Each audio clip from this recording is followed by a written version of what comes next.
Mike's Icemaker on his fridge hasn't been working. So now it could be a number of things, but the one thing that I just saw was the, I disconnected the Icemaker line from the fridge and turned it on. It's got one of these saddle valves.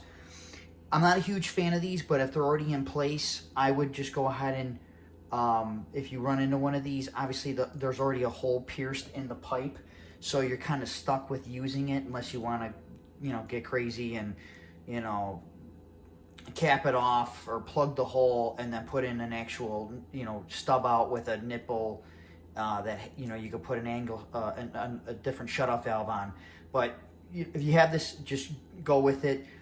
Replace it, and then when you replace it, what I do is I always, wherever the hole is, I always drill out the hole, because a lot of times people, when they install these saddle valves, they pierce the pipe with just that needle, and it's just not big enough. So what I'll do is I'll take my drill bit and I'll do a drill the same size of the hole of this rubber gasket, just to allow for more water volume. So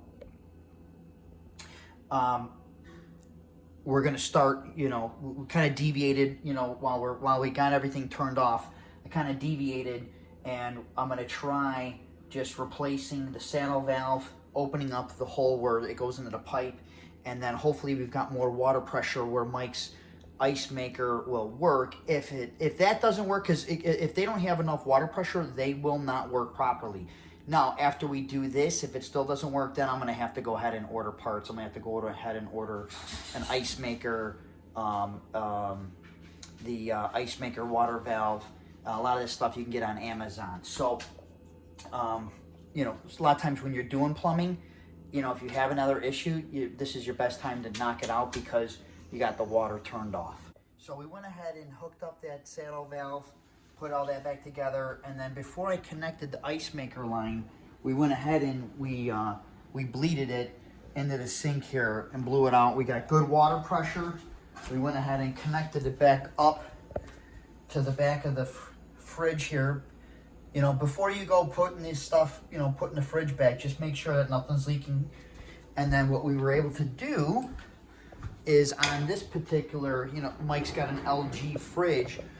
On the bottom of the Icemaker, it's going to probably be very hard to see here. On the bottom of the Icemaker, let's get me here. Oh, there it is. There's a little test button that we were able to hit, and that test button actually functions the Icemaker. So when you hit it, it actually goes through the whole sequence of racking the ice bin, and then it spins it over and empties it out, and then it triggers the valve to let the water in. So it looks like we're good to go. So that was an easy one by just changing out the saddle valve, drilling out that hole, making it bigger, and getting enough water pressure at the Icemaker. Hi, BJ Poznecki with Inspect and Check. If you need a home inspection or home consulting services here in the Chicagoland area, please give me a call at 773-403-3298. Be sure to subscribe and share this video with other people that might find it helpful. Thanks again for watching, and we'll see you in the next video.